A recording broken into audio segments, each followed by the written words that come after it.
Muito bem, então, eu sou Mosé Rodrigues, diretamente dos estúdios da Petrus News, e esta é a nossa meditação diária na Palavra de Deus.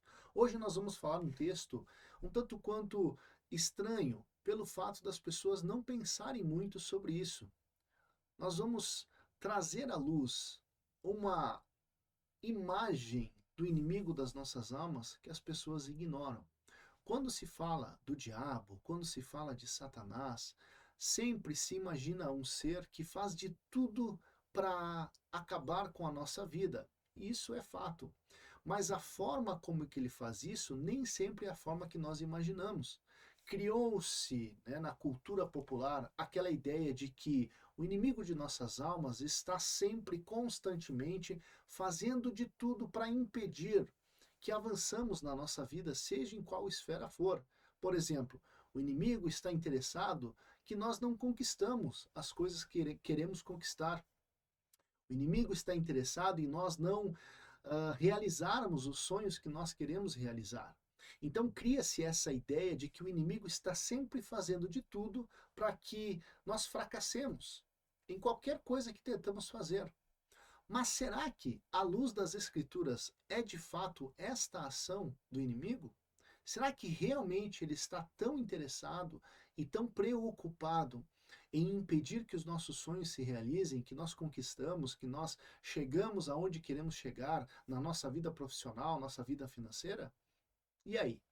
Vamos ao texto das Escrituras e vamos meditar um pouco. E eu peço que você assista esse vídeo até o final. E de preferência, se puder, compartilhe ele para que esta mensagem vá mais longe, alcance mais pessoas.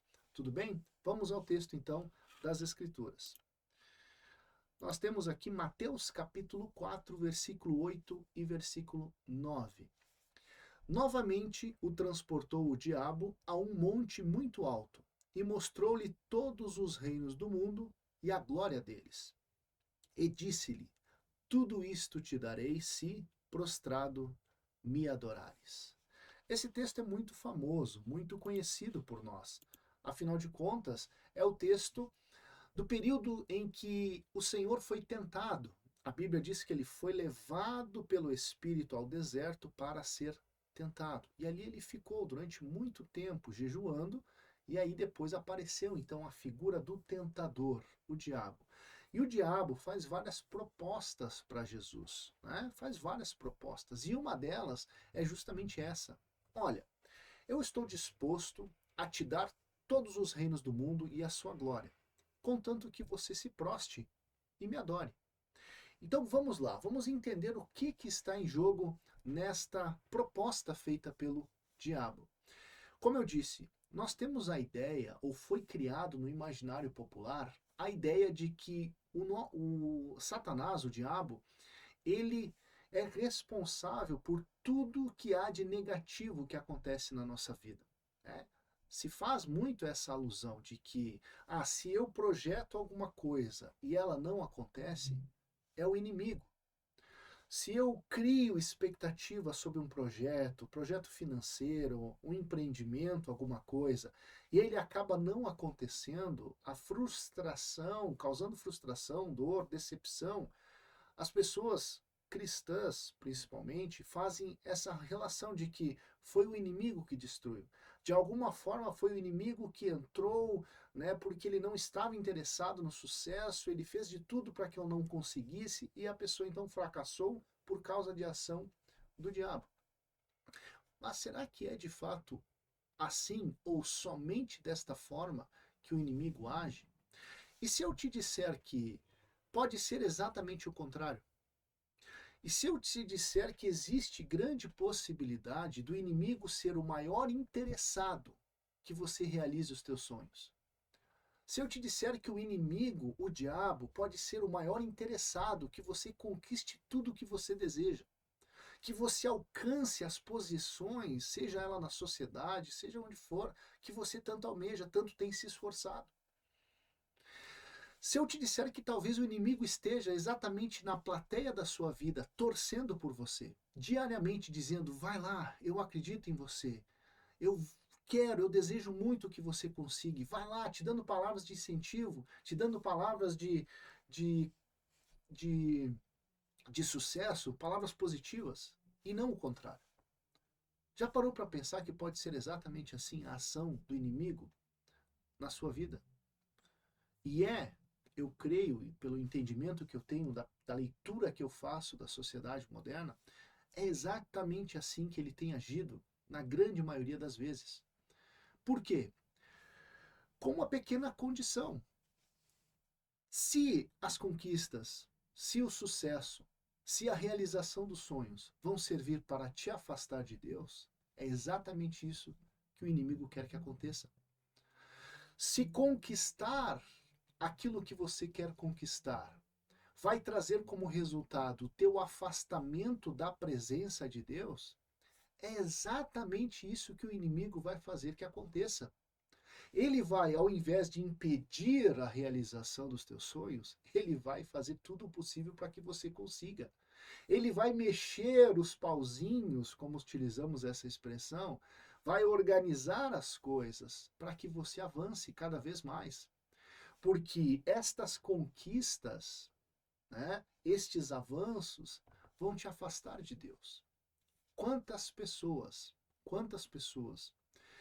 começam a crescer financeiramente, né, em qualquer área que for, até mesmo na questão social, e eles vão se afastando de Deus. E na mente deles, eles acreditam que quem está impulsionando este crescimento é Deus. E eles até mesmo atribuem a Deus o seu sucesso e dizem: olha como eu sou abençoado, olha como Deus está comigo, olha como Ele tem feito com que eu consiga realizar os meus sonhos. Só que ele não percebe que ele está cada vez mais distante de Deus. E o relacionamento íntimo e real com Deus não existe. Não existe uma vida espiritual, não existe uma vida devocional, não existe uma vida religiosa no sentido genuíno da questão, né? De estar religado com Deus cada vez mais. Não existe. Muito pelo contrário. Ele está cada vez mais materialista. Ele está cada vez mais mundanizado ou secularizado. A sua vida, o seu pensamento, o seu coração está cada vez mais ligado e preso às coisas dessa vida. As coisas justamente que ele está conquistando, os lugares que ele está alcançando, as posições em que ele tem chegado. Então, a meditação de hoje, ela vai trazer exatamente esta reflexão. Cuidado, cuidado, porque talvez o inimigo, ao invés de estar colocando entraves no seu caminho, colocando oposição, colocando obstáculos, ele está, na realidade, limpando tudo. Ele está organizando tudo para que você avance ainda mais com maior facilidade. Contanto que isso destrua o teu relacionamento com Deus. Contanto que isso, no final das contas, te leve para uma eternidade sem Deus. Certo pregador antigo dizia: cada bem, cada vitória, cada conquista que eu alcanço nesta vida é como uma âncora presa ao meu pé, a este mundo, que me mantém preso a este mundo. E isto é uma ótima reflexão, principalmente para esta sociedade tão consumista que nós estamos vendo.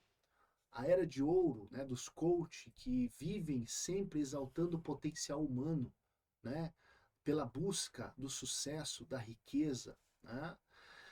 Isto não é errado, porém isto é muito perigoso. A Bíblia fala inúmeras vezes: tomem cuidado com as riquezas, tomem cuidado com a busca, né, desordenada e obsessiva por posições, por honra, por glória humana, porque estas coisas afastam as pessoas de Deus. E muitos pereceram nessa mesma busca desenfreada. Muitos, como diz a carta de Tiago, transpassaram-se a si mesmo com muitas dores, porque o resultado não foi a glorificação de Deus, e sim a derrota e a decepção na vida espiritual. Então, pense muito sobre isso. Avaliem o que você está fazendo. Avalie os seus planos e os seus projetos. Avalie as conquistas que você está tendo. Será que essas conquistas têm te aproximado de Deus ou elas têm te afastado de Deus? Porque no caso de uma situação dessas, digamos que eu então projeto coisas, desejos de realizações até mesmo legítimas, não por mau caratismo, não por ganância, mas digamos que eu, como qualquer homem natural, tenho meus planos e projetos de realização pessoal. Agora, o que eu tenho que entender? Que se eu estiver avançando neles e o resultado ser o afastamento de Deus, é bem provável que quem vai colocar um impedimento nesse avanço não seja o diabo, e seja sim Deus. É bem provável que quem vai fazer com que eu fracasse logo ali na frente não seja o diabo, mas seja Deus. Por quê? Para tentar me trazer novamente a luz, para tentar fazer com que eu caia em si e perceba, olha, mas o que eu estou fazendo na minha vida? Olha onde esta busca, esse desejo desenfreado está me levando. Percebam que o inimigo, ele quer nos destruir. Só que ele não tem pressa para isso. O objetivo do inimigo é eterno, não temporário. Então a gente cria essa visão de que o inimigo ele está interessado que nós tenhamos uma decepção financeira, tenhamos qualquer problema que é momentâneo e passageiro, quando na realidade não necessariamente. Ele pode estar muito interessado que vá tudo bem na nossa vida, contanto que nós vamos para a eternidade longe de Deus, que nós vamos, numa expressão mais clara, lá no inferno, né? Tudo isso te darei, se prostrado me adorares. Pense nisso.